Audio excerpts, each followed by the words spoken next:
In the dazzling world of rock music, few names shone as brightly in the 1990s as Bertrand Cantat, the charismatic lead singer of the French rock band Noir Desir. With his hauntingly poetic lyrics and magnetic stage presence, Cantat seemed destined for eternal stardom. Yet, beneath the surface of his success, a darker side simmered, ultimately leading to a shocking crime that would forever mar his legacy. Bertrand Cantat was born on March 5, 1964, in Pau, a serene city in southwestern France. Raised in a middle-class family, he displayed a passion for music from an early age. As a teenager, Cantat was drawn to the burgeoning punk rock movement, which heavily influenced his artistic sensibilities. In 1985, Cantat co-founded Noir Desir in Bordeaux. The band quickly gained recognition for their unique blend of rock and introspective lyrics. Their songs, often political and emotionally charged, resonated with a generation of fans disillusioned by societal norms. By the early 1990s, Noir Desir had become a household name in France and beyond, with albums like Tostiki and earning critical acclaim and commercial success. Cantat, as the band's frontman, embodied the archetype of a tortured artist. His performances were electric, his voice raw with emotion. Yet those who knew him intimately described a man who struggled with inner demons, fueled by a volatile temperament and a penchant for excess. In 2000, Cantat's life took a dramatic turn when he met Marie Trintignant, a celebrated French actress and the daughter of legendary filmmaker Jean-Louis Trintignant.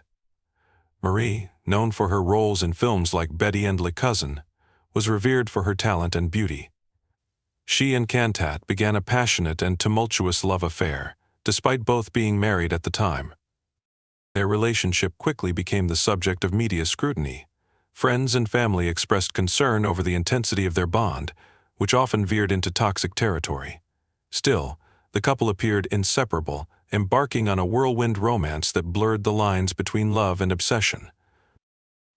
On July 26, 2003, Cantat and Trintignant were staying in a hotel in Vilnius, Lithuania, where Marie was filming a biographical movie about Colette, the French author. That night, an argument erupted between the couple, escalating into violence. According to court testimony, Cantat struck Trintignant multiple times in a fit of rage, leaving her unconscious. Marie was rushed to a hospital, but the damage was catastrophic. She had sustained severe brain injuries and fell into a coma. Despite efforts to save her, Marie Trintignant passed away on August 1, 2003. She was 41 years old. Cantat's arrest and subsequent trial captivated France. He admitted to striking Marie but insisted he had not intended to kill her. His defense team argued that the incident was a tragic accident, a result of an argument spiraling out of control. Prosecutors, however, painted a picture of a man with a history of controlling and abusive behavior. In 2004, Bertrand Cantat was convicted of manslaughter and sentenced to 8 years in prison. He served just over 3 years before being released on parole in 2007, a decision that sparked outrage among many who believed his sentence was too lenient. The trial of Bertrand Cantat in 2004 gripped not only France but the global media. It wasn't just the crime that drew attention but also the cultural and social debates it ignited. In a country where intellectual discourse often merges with artistic critique, the case brought issues of domestic violence, fame, and justice into sharp focus. The prosecution argued that Cantat's actions were not an isolated outburst but indicative of a pattern of possessiveness and aggression. They presented testimony from witnesses who had observed troubling dynamics in Cantat and Trintignant's relationship. Marie's family, especially her mother Nadine Trintignant, became vocal advocates for justice. Nadine called Cantat's actions unforgivable and openly criticized the leniency of his sentence. In contrast, Cantat's defense portrayed him as a man racked with guilt, a tragic figure who had allowed a moment of anger to destroy 2 lives, Marie's and his own. Cantat himself appeared despondent during the trial, expressing remorse for his actions. However, his apology was met with skepticism, with critics questioning its sincerity given the magnitude of his crime. The court ultimately convicted Cantat of manslaughter, determining that his actions, though violent, were not premeditated. His sentence of 8 years in prison sparked immediate controversy. Many advocacy groups for domestic violence victims argued that the punishment was insufficient, especially considering the growing awareness of gender-based violence across Europe. During his imprisonment in Lithuania and later in France, Cantat maintained a low profile. Reports suggested he devoted much of his time to reading, writing music, and reflecting on his actions. He reportedly sought therapy and engaged with programs designed to address anger management and accountability. Despite his relatively quiet incarceration, Cantat's case continued to spark debates in the public sphere. Activists and commentators used his crime as a case study to call for harsher penalties for domestic violence perpetrators and greater awareness of its warning signs. For Cantat, prison was both a punishment and a sanctuary from the relentless scrutiny of the outside world. His release in 2007, after serving just 3 years, reignited public fury. Many saw his early parole as a miscarriage of justice and a sign of systemic leniency toward men who commit violence against women. After his release, Cantat sought to resurrect his music career. He began collaborating with other artists and released new material, including a solo album in 2013 titled Horizons. However, his attempts to return to the limelight were fraught with controversy. Concerts were met with protests, with activists holding signs bearing messages like "Justice for Marie" and "No stage for abusers." Some venues canceled his performances due to public pressure, while others faced backlash for hosting him. Cantat maintained that his music was a form of catharsis, a way to process his guilt and grief. However, critics argued that his presence on stage was a reminder of his crime, overshadowing any artistic merit his work might hold. Adding to the controversy, Cantat faced further allegations of abusive behavior. In 2018, he was accused by his ex-wife, Christina Rady, of psychological abuse in the years leading up to her suicide in 2010. While Cantat denied responsibility for her death, the accusations reinforced the perception of him as a deeply flawed individual with a troubling history of relationships marred by conflict and control. Bertrand Cantat's life after his release from prison was fraught with constant scrutiny.